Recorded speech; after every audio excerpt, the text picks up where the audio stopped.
welcome to Straight Talk with Mildred Crump.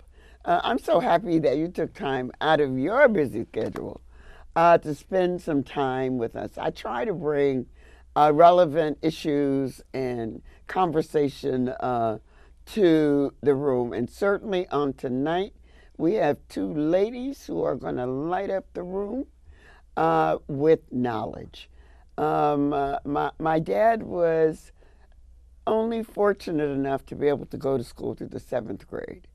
Born and reared in the South, the seventh, being able to stay in school for that many years was a blessing. But my grandparents saw in my dad a streak of genius, and so they held out for as long as they could. And at seventh grade, he came out. But if you knew my dad, you would have thought he was a college professor. And that's not because he hung around people who were intelligent, but because he loved to read. And he transferred that love of reading to his children. One of the greatest experiences that I believe, in addition to perhaps going to a jazz joint or going to a good restaurant, is going to a place called The Source. And for those of you who understand the intricacies of the Source is a bookstore. And that's where we get our knowledge about ourselves, of ourselves, because of ourselves, all of the above. And I have two of the owners who are with us today, Masani and Patrice. And we're going to talk to them, and they're going to talk to us about the value of reading. Just one more quick little story. When we were growing up for Christmas, all the kids on the street were getting dolls and games and puzzles, and my parents were buying us books. So, we got toys and ice skate, but the big thing was here are two or three books. If you ask my son Larry, when they were growing up, I did what was done for me, and that was to buy books. And I'm going to call out one of our neighbors, Edna Hampton, who lives across the street from me. She and her husband, we were a family on Hansberry. And one Christmas, she said, "You know what? I'm sick of you buying those kids books." She said, "I'm going to buy them some toys." I'm going to argue that somebody's going to spend their money to buy my children toys. It means I keep more money in my pocket, right? And she bought a drum set and one of those little miniature piano. I told her, "Don't ever do that again." Don't ever do that again. Well, but blessed be to God, my children do love to, especially my daughter. My daughter is a chronic, and chronic is not necessarily positive, but she doesn't know how to walk around without a book in her hand, and especially a book that talks about who she is. Which one of you wants to go first? I guess I can go first. Yeah. So, my story is growing up. I don't know how to swim, to ride a bike, roller skate, or anything that kids did because I grew up reading. Mm-hmm. And when I read, I became part of that story. It was my fantasy. Mm-hmm. Everybody knew me from childhood up until today. I always have a book in my hand or in my bag. I just love to read, so the source of knowledge just comes natural to me. I love when I come in there, when the kids come. If I get 3 or 4 kids, it's story time. And or if I'm talking about an urban fiction, we're talking about the characters in that, or if it's something spiritual, we're talking about that. I just love to read, so that just comes natural for me. Is that true for you too?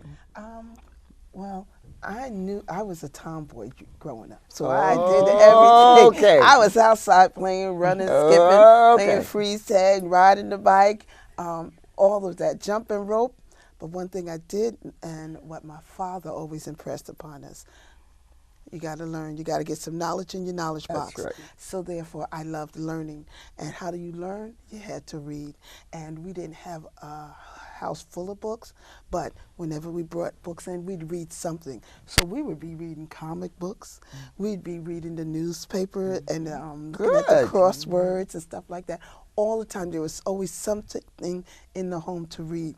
And I grew up continuing to do that. And with my children now, well, that was when they were younger. That's what we did. We read, and then it moved me right into my career that I went into prior to doing the bookstore and full-time teaching, and just loving and learning to read and seeing the children love it and love getting read stories. And I loved reading stories, and I continue to do that now. That's amazing. By the way, I love your Ndinkra symbols. Thank you. I went to an Ndinkra village last November, so we'll talk about that off camera. Okay. Do you remember the first book you ever read? I do. From cover to cover. And I'm not talking about this, but I mean a book. I remember. What was it's it? unfortunate. It was a book from school. It was Sally, Dick, and Jane. Those were the books at the time that they had. Oh. And I read all of Sally, Dick, and Jane. Book 1, 2. Yes. Spot the dog. I believe That's that was right. his It was name. Spot the dog.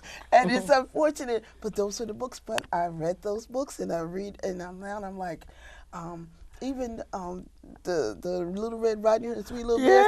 I loved when I heard Fred Crump, and we did the series. Yes. And it's all black children. I was like, oh, I wanted every one of those books. I read all of them. But it was Sally, Dick, and Jane. That was my first. That's book. the first. What was your exposure?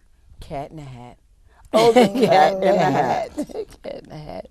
And from there, but I just read a little bit of everything. I remember my father always reading books. I would sneak and read his book. My mother was nosy, so she would read like the Star, one of those magazines. So I would sneak and read that. So I really can't say. I remember the first book I ever read from cover to cover that was more than, this thin. It was about this thick. And it was called The Wizard of Oz. Wow. There's an old, not stress old. People might say, well, she's old. I'm grateful for age, don't misunderstand. Yes, Alternative doesn't excite me at all. Yes. You be looking down at me instead of up at me. I mentioned that what we got 99% of the time for Christmas was a bunch of books. And I was like maybe and I did the Dick and Jane, because that's what they did in those days. My dad and my mom always had black books, for us to read. But this day I remember I was kind of pushing books aside.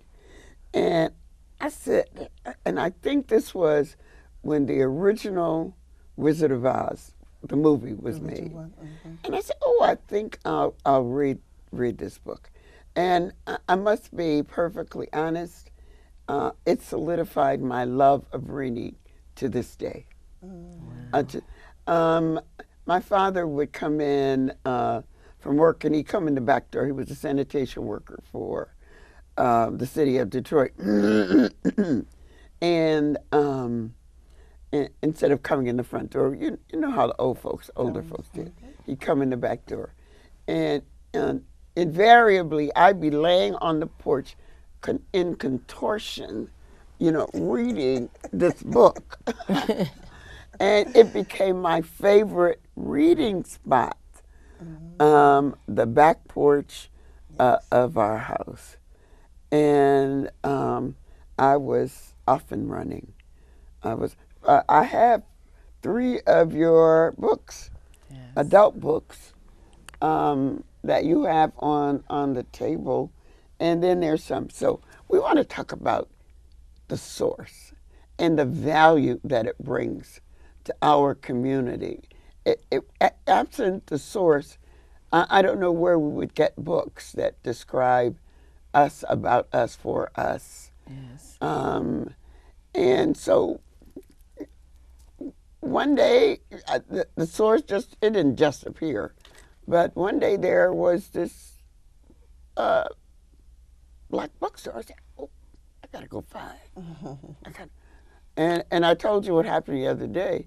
I was going and I mentioned to someone as I was leaving City Hall, I said, I've got to run over and buy it. I can't think of which book it is.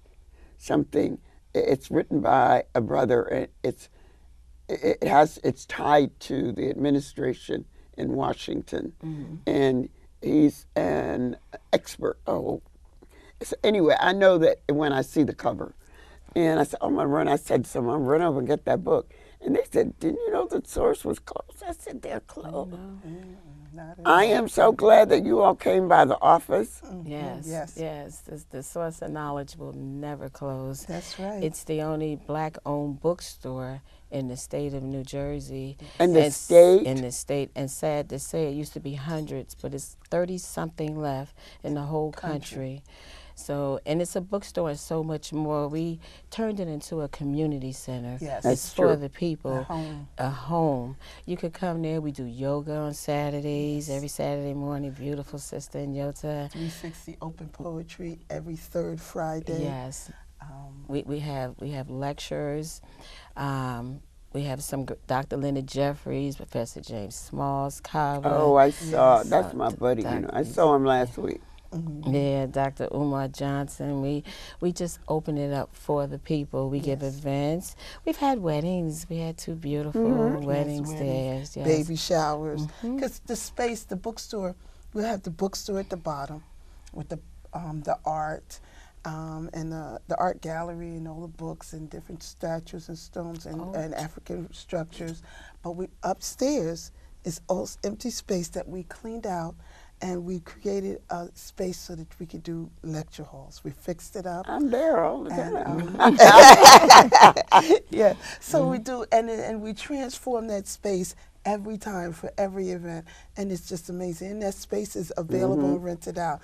And what I like to tell people is that if we look along Broad Street and Market Street, everyone's upstairs is not used.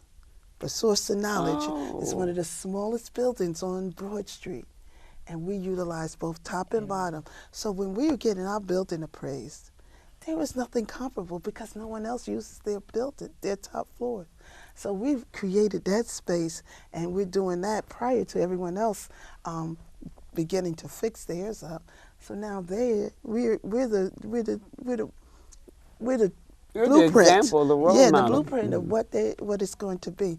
And this is just the beginning of what we're going to do with that little tiny building, because it's going to be something, a We left out structure one that's, thing. It's going to what? it's going to be a structure that's beyond everyone else's. SoK Natural. We opened up an all-natural hair salon and barbershop. Oh, in Yes. the source? In the source. You better in the say that back. out loud. Yes, SoK Natural.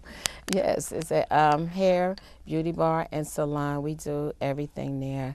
But we want them to know that your black is beautiful. So you can wear your hair straight, or you can wear it braided or twisted, anything natural. You know, try to get them away from those chemicals that are destroying their brains. Absolutely. yes. Do you have, and this is not a real-time question because I know the answer, but I want somebody out there in our listening audience, viewing audience, show oils and creams for our skin. I buy from, she goes to my church. I'm not going to put her on blast. But I buy my natural ointments and salves and stuff like that. Yes. And people say, you don't look your age. I said, well, don't you know that good black don't crack? You know? That's That's right. That's Plus, right. I use our, I used to do puka, but puka moves. Yes. And so, fortunately, my friend who goes to our church, she does the thing. And my skin, for my age, touch it. It's You a feel baby's any? bottle. That's right. It really is very soft. That's it. And that's not You because see I me? just like her.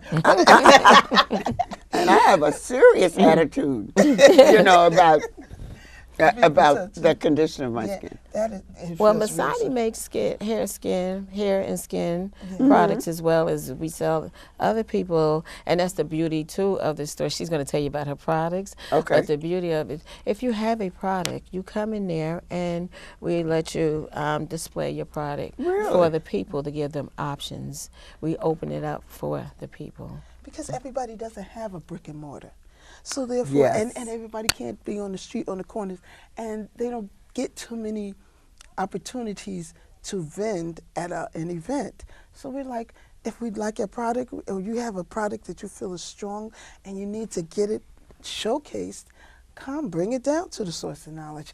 We'll try the product. If we like it, of course we're going to push it. But it gives you an opportunity to get it displayed and get that word out. Because otherwise, sitting in the trunk of your car, just like a lot of our authors. You are telling the truth. It's like we have a lot of authors. A lot of our authors are You're self-published. telling Yes. the truth. And so therefore, what do? They have their books in their trunk. They have a place that they can get those books displayed on the shelf. How many times have we had authors come in, little nobodies, and they're like, oh my gosh, you're going to let me put my book on the shelf? And it's their first time on the shelf. And they're taking pictures next to their book on the shelf and putting it on Facebook. And those are the kind of things, opening up those opportunities, being that scaffold. Because if each one of us don't help one another, we all are going to fall. doomed. Yes. Yeah, so therefore, yes. it's not about me getting ahead of you or you getting ahead of me. It's all of us growing Lifting each together. other up. Because it's lonely at the top, and who wants to be there alone? That's So right. we got to bring one another up, and we do that. And the Source of Knowledge is a door so that people can come in. You get it through, and it grows in Source of Knowledge, and then it grows beyond Source of Knowledge. That's exactly what it's supposed to do. Absolutely. I am. I'm a great believer that the value of reading, especially to children, Yes. and I say especially the children, because they can still learn. You know, by the time you get to be your age and my age, and you know, you already formed opinions about life. Yes. But as a child, we have the opportunity to help them. Yes. So this is a question about the value of the source. I mentioned, I think off camera, that I'm babysitting tomorrow. Is tomorrow Friday? Well, whenever Friday comes. I can't wait. And what I do is I try and bring a book or two that I can read. My nephew, my grandson he falls in love with a book, and you got to read that same book. Oh, You know, yes. which Oh, is yes. wonderful. Yes. My granddaughter also enjoys books. One of the things that bothers me when I walk in Toys R Us, they have all these gadgets, Yes. and there's nothing wrong with the gadget. You know, my grandson can probably program something faster than I can, and he's not even 5 yet. You know what I mean? He's headed there. So how do we capture the imagination of our children away from these electronic doodads Well, one of the things that that do not teach? Yes, one of the things that we're doing is the read and feed, which hopefully you'll be one of our readers, and we're going to give the kids a hot meal, and we want each child to walk out with a book. So we're going to do story time, play educational games, because in reading, you also want to teach as you read. Absolutely. So you bring the kids out, we open the doors, it's free, you just show up. So we're going to do it like every month or Once a month, once or a month. every other month, depending on the donations and how we can get enough to word out. You want to do a commercial for it right now? Sure. Well, we got 200,000 people watching you. Okay. This camera? Okay, so we're coming out on February the 10th, 2018, from 9 a.m. till 12 p.m., my mistake. And it's called Read and Feed at Source of Knowledge, where you'll get every parent and every child that comes into the store that day, they will get a hearty breakfast, as well as each child leaves with a book, and hopefully 2 books, depending on their donations, and those books with faces of children that look like them. Yes. And they'll read. And it's all free. We'll also have several children authors there reading from their books so that parents can then see how exciting it is and how their children are excited to read from a book. Because believe it or not, this gadget world that we live in, Yes. children, and I'm just going back from my experience as a teacher. When I first started teaching, I started out in first and kindergarten. The children come in 5, 6 as sponges. That's And right. I say they're sponges because my students would come in not knowing how to read, not knowing how to write, but when they left doing all of that. But they come in hungry, and they're like, wow, that's how you draw and write a letter A? That's how you read the words? And so they're sponges. And children are still sponges. Even with those gadgets, they'll drop that gadget when you start reading a book, and they're like, wow, he said what? And you did this, and it said, and some of the books are so animated, but you, the parent, make it animated. Yes. We have books that are talking about how beautiful they are. And when you think about those words you're reading to your child, you're like, you are so beautiful. You are great. Yes. You are brave. Yes. Your hair is beautiful. Yes. And so when you read those to your children are like, yes. And they are excited. And that's when you get that grandson that's like, read that book to me, because it hit him. Yes. It hit him in a spot that no one else hit, but that book and those words did. And you can only get that through a book because the gadgets don't talk to them. But they don't. Yeah, and they see the sincerity when you read it to them, because they know you're like, oh, I want you to get this. And that's what we get our children. That's the importance of giving it to our children. And you give it to them young, and they can learn and grow simultaneously with those gadgets, because we have so many adults that come in and they had a Kindle. They're like, but there's nothing like I'm reading a book. The turning of the pages, the smell of the book. Isn't it? Yes. Oh. It's just exciting, because people ask us, how are y'all surviving? Because we ourselves love the feel of a book, but our customers, we can't survive unless we have people who also love a book and value what's in a book and what it can do and how it helps you to grow. Because when you read those words, you digest them internally, and it helps you to move and grow and do something else. I'm going to have Larry within the next 2 weeks. I hope you're watching, Larry. It's your mom. I want my grandchildren to go to the source. Yes. How many years have you been in existence? 30 years. Oh, good. But the building, we bought it 20 years ago.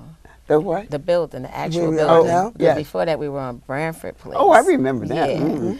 And then we bought the building 20 years ago. I said, we the people. Yes. We. We did, because we had some turmoil that went through in the purchasing of the building, and we were able to secure it from our banks and everything just a couple of years ago. That's so wonderful. we like people come in and they're like, oh, you're paying rent? No, we're not paying rent. We're paying mortgage. You're paying This mortgage. is us. So you come in, you're helping. You know where your dollars are going, because they're going towards this building to help this neighborhood, to create an environment to keep in this town, because we need it. We need to be Oh, visible. absolutely we need it. With all the changes that's going on in the city, we need to see there's a friendly, familiar face, a place that's home. So many of our customers come in also, oh, my parents used to bring me in this store when I was young, and I was, and they used to bring me here and buy books.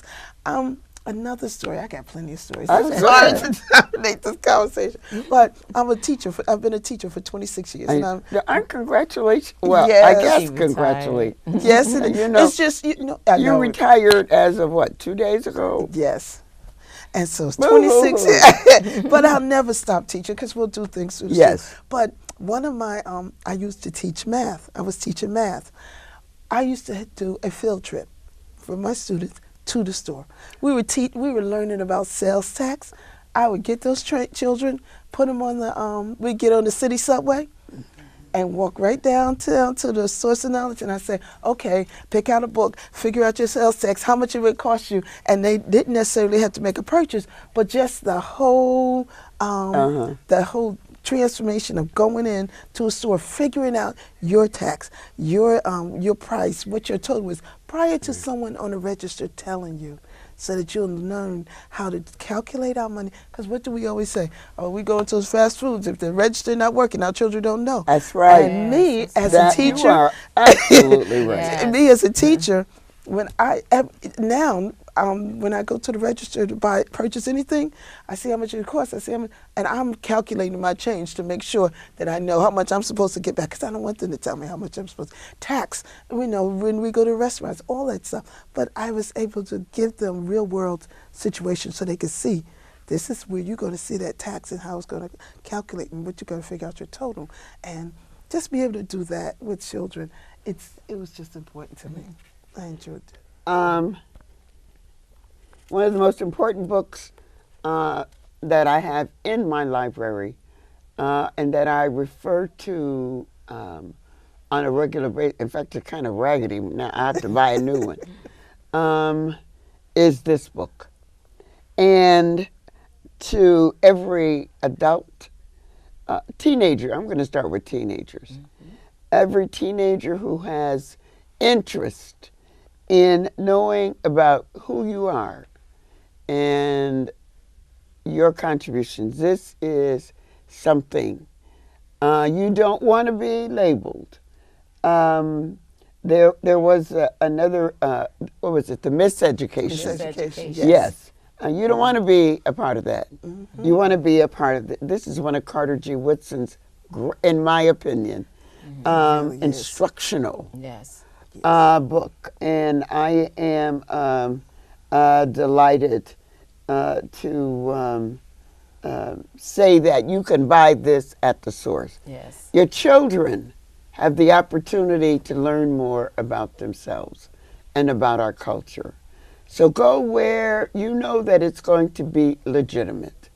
The source is located on Broad Street, and I am going to ask the staff behind the camera if they will list at the end of the show where the store is located and some information, email, or anyway, some information on access.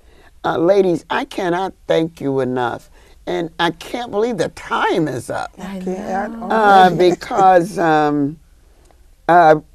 reading is fundamental. Yes. It is. Yes. You know, Definitely is. reading is fundamental. Yeah. But at the source, you take it to a new level. Thank you. I am going to even be more, now that I know the store's not closed. That's no. right. Just We're in not case going there's anywhere. anyone who's under the impression, I mentioned maybe about 2 or 3 weeks ago, I said, oh, I need to run to the source to get a book. And they said, don't you know it's closed? I said, it's closed. And what happened is there is a scaffold. Yes. You all are doing some work. And apparently this person thought that the scaffold meant the store is closed. Not at all. So thank you so much for being my guest tonight. Remember, life is just a minute. There are only 60 seconds in it.